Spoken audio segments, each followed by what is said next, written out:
पीए part second Sanskrit प्रथम प्रश्न पत्र संस्कृत साहित्य का इतिहास ऐतिहासिक महाकाव्य दूसरा भाग कलन रचित राज तरंगिणी। मैं डॉक्टर मनीषा गोदारा साचार्य संस्कृत राजकीय बांगड़ महाविद्यालय डीड।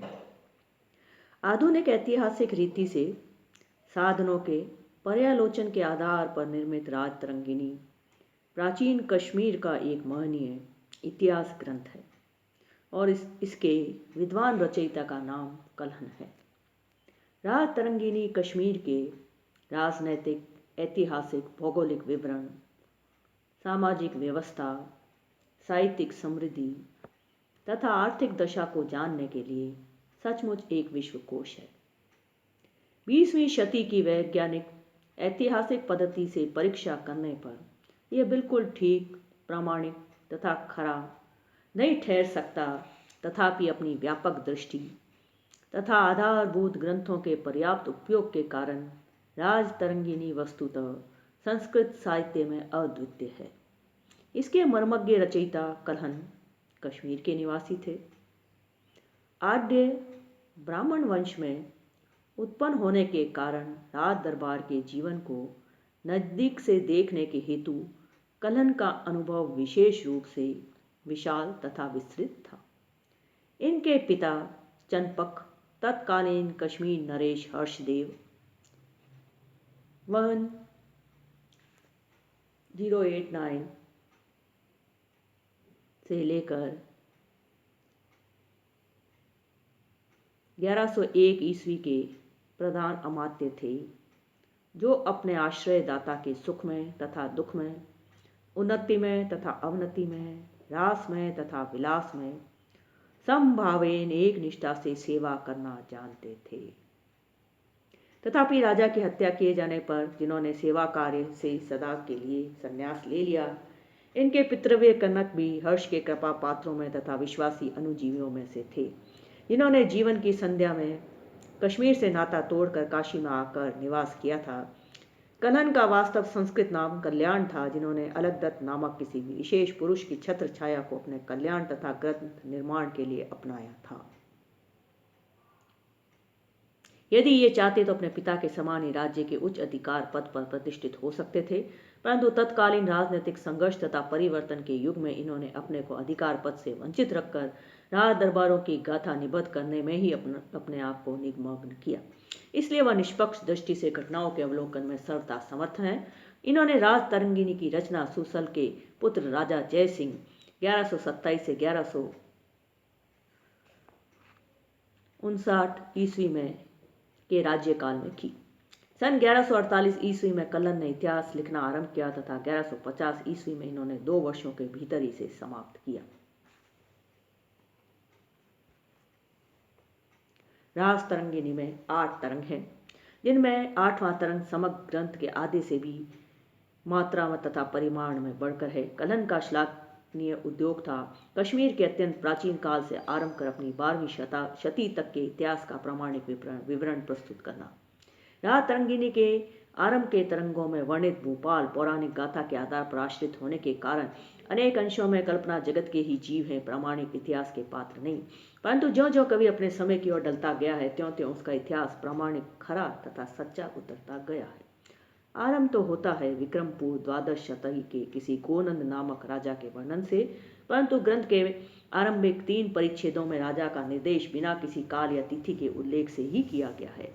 सर्वप्रथम निर्दिष्ट की गई तिथि 813-14 ईस्वी है और यहाँ से आरंभ कर 1150 ईस्वी तक की घटनाएं अर्थात 450 वर्ष का इतिहास नितांत पूर्ण, विशेष, प्रामाणिक तथा एकांत वैज्ञानिक प्रतीत होता है, क्योंकि यह पूर्ण ऐतिहासिक शैली पर निर्मित हुआ है। अष्टम तरंग की घटनाएं तो कवि के साक्षात दर्शन तथा प्रभूत अनुभव के ऊपर आश्रित होने से विशेषतः प्रामाणिक हैं।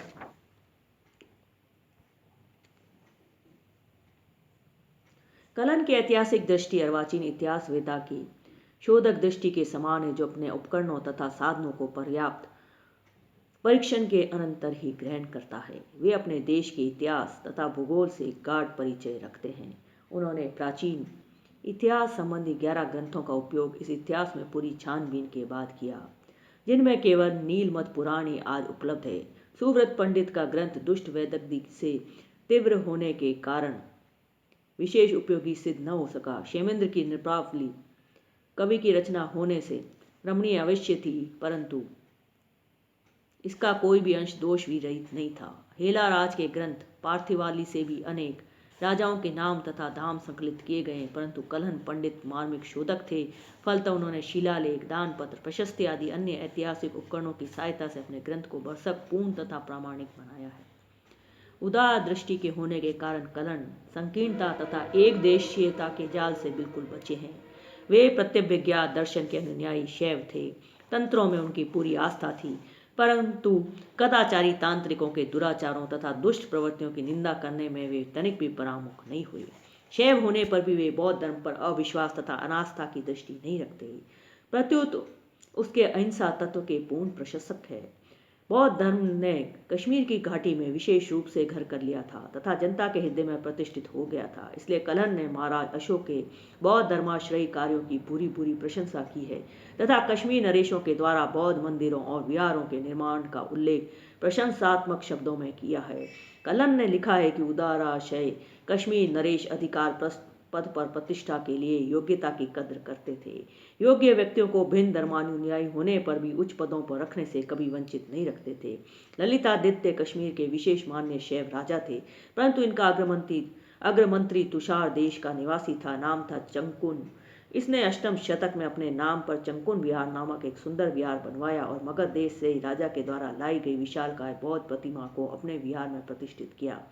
इस प्रकार की धार्मिक सहिष्णुता तथा बौद्ध शैव सहयोग के अनेक दृष्टांत प्रस्तुत कर कलहन पंडित ने अपनी उदार बुद्धि तथा विवेक का गाढ़ परिचय हमें दिया है।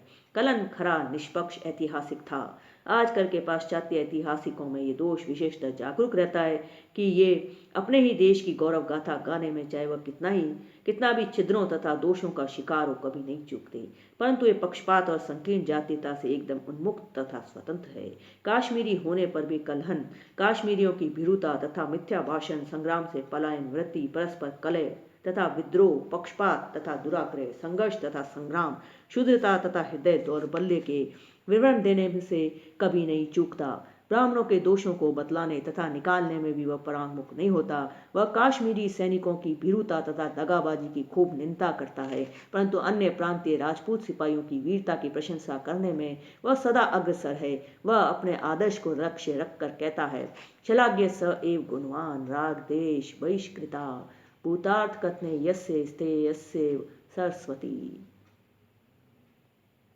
प्रशंसा का पात्र वही गुणवान पुरुष होता है, उचित न्याय करने वाले न्यायाधीश के समान, जिसकी वाणी बीते हुए अर्थ तथा घटना के वर्णन करने में दृढ़ रहती है और वह न किसी के ऊपर पक्षपात करती है और न किसी के साथ द्वेष ही रखती है। हमारा दृढ़ विश्वास है कि कलहन पंडित ने अपने इतिहास में इस आदर्श का परिपालन पूर्ण रूप से किया है। इसी कारण राज तरंगिनी मानवों के हृदय परखने के लिए, अतीव को बिल्कुल प्रत्यक्ष बनाने के लिए तथा इतिहास की मार्मिक घटनाओं से उपयोगी शिक्षा तथा मान्य उपदेश ग्रहण करने के लिए आज भी एक महत्वपूर्ण ग्रंथ रत्न है। कलहन के अर्वाचीन दृष्टिकोण में तथा उसके सहानुभूति पूर्ण हृदय में इस महत्व का रहस्य छिपा हुआ है। इस प्रकार कलहन इतिहास की कल्पना में पक्का यथार्थवादी है, जो कल्पना जगत में विचरण न कर अपने ठोस अनुभव के ऊपर ही घटनाओं के वर्णन को श्रेयस्कर समझता है। वह इतिहास के कारुणिक मानव पक्ष का अनुयायी है। उस धनाढ़ कुल में उत्पन्न होने से वह स्वयं कमी तथा आवश्यकताओं को नहीं जानता था, तथापि समाज के दीनहीन पद दलित लोगों से उसे पूर्ण सहानुभूति थी। इसलिए उसका ये ग्रंथ राजाओं के उथल पुथल का इतिहास होने के अतिरिक्त मानवीय उदात्त भावनाओं को अंकित करने वाला एक श्लाघनीय प्रयत्न है और यही इसका ऐतिहासिक मूल्यांकन है। कलहन अपने को इतिहासवेता न मानकर विशेष रूप से कवि मानते थे। वह कवि के महनीय गुणों से पूर्ण परिचित है। वह जानता है कि सुकवि की वाणी अमृत रस को भी तिरस्कार करने वाली होती है। अमृत के पीने से केवल पीने वाला ही अमर बन जाता है, परंतु कवि की वाणी दोनों के अपने तथा वर्णित पात्रों के यश रूपी शरीर को अमर बना देती है। वंदे को अपि सुधा सिंधनास्कंदी स सुकवेर गुणा येनायति यश काय स्थैर्यम स्वस्य परस्य च। प्रथम स्तर का तीसरा पद्य। वह कवि की तुलना प्रजापति ब्रह्मा के साथ करता है, क्योंकि दोनों रम्य निर्माणशाली होते हैं तथा अतीव काल को साक्षात प्रस्तुत करने की अलौकिक क्षमता से मंडित होते हैं। को अयम कालम अतिक्रांतम नेतुम प्रत्यक्षताम क्षमः कवि प्रजापति त्यक्त्वा रम्य निर्माणशालिना। रात तरंगिणी काव्य दृष्टि से भी एक महर्षि रत्न है, जिसकी प्रभा आज भी उतनी आनंददायिनी है तथा जिसकी वर्णन शैली सहृदयों को आज भी अपनी सरलता और सरसता से सद्य आवर्जित करती है। कलन वाल्मीकि तथा व्यास के काव्य रत्नों से पूर्ण परिचित तथा प्रभावित हैं। काश्मीरी कवियों में उन्होंने बिलन के विक्रमांक देवचरित का गाढ़ अनुशीलन किया था और इसका प्रभाव उनकी कविता पर पूर्ण रूप से पड़ा है।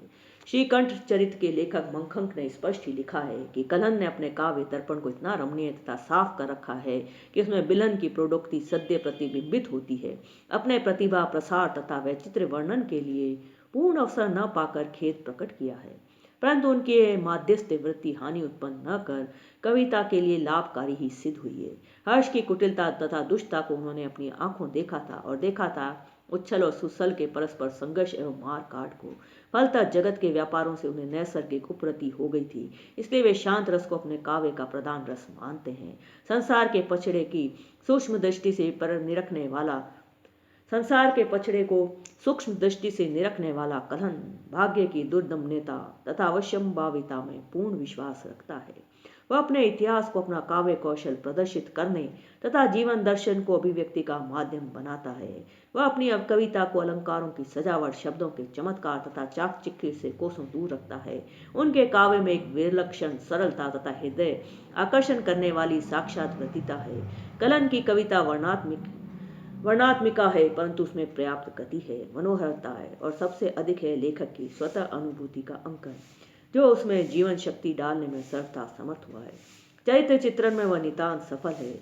आरंभिक नरपति तो केवल कल्पना प्रसूत चरित्रों की कोटि में आते हैं, परंतु पिछले राजाओं जैसे अनंत, अवंतीवर्मा, हर्ष आदि का चित्रण वैतिकता तथा यथार्थता से परिपूर्ण है। वर्णन में वह कविता के शून्य मार्ग से अपने आप को स्वतंत्र रखता है और इस दृष्टि से उसका काव्य बाण तथा बिलन के काव्यों के प्रभुत अलंकारिक वैचित्र से कई अधिक मनोहर और हृदयावर्चक है। तथ्य यह है कि कलन की अपनी एक विशेष शैली है, जिसमें अर्थ की अभिव्यक्ति ही प्रधान लक्ष्य है, घटना का अनुभूतिपूर्ण विवरण ही मुख्य उद्देश्य है और इसी से शब्दों की सजावट तथा स्निग्धता की और उनकी दृष्टि अधिक नहीं है। कवि कर्म की महत्ता का प्रतिपादन करता हुआ कवि कह रहा है कि अपने प्रताप से भूमंडल को निर्भय करने वाले राजाओं का नाम तथा काम कहाँ रहता है, यदि कवि की वाणी उनके चरित्र का रम्य विवरण प्रस्तुत नहीं करती। भुज नर तरु छायाम येषाम निषेव्य मौजसाम जलधि रचना में दिन्यासीत असौ अकुतो भया स्मृतिम अपि न ते यान्ति क्षमापा विना यद अनुग्रहम प्रकृति महते कुर्मस्त्वस्मै नमः कवि कर्मणे।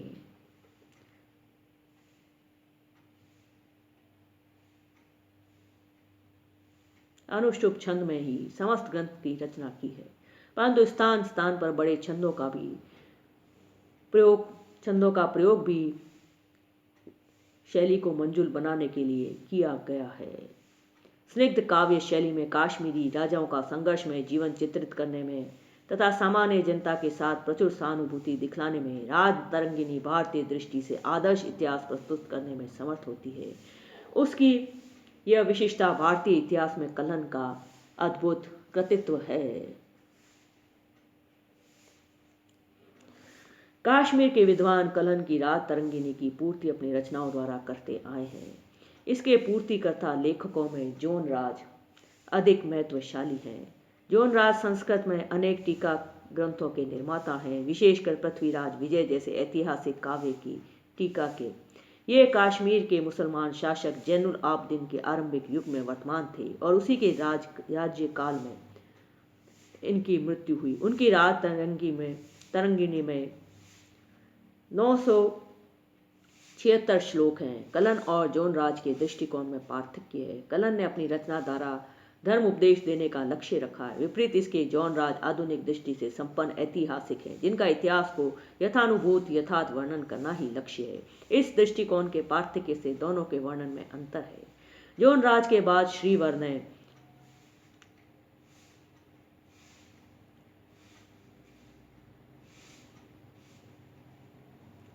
1459 ईस्वी से 83 ईस्वी तक का इतिहास अपनी तृतीय राज तरंगिनी में निबद्ध किया।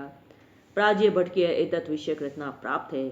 शुक ने 1593 ईस्वी तक का इतिहास अपनी चतुर्थ राज तरंगिनी में दिया है। इस काल में कश्मीर अकबर के शासन के भीतर आ गया था।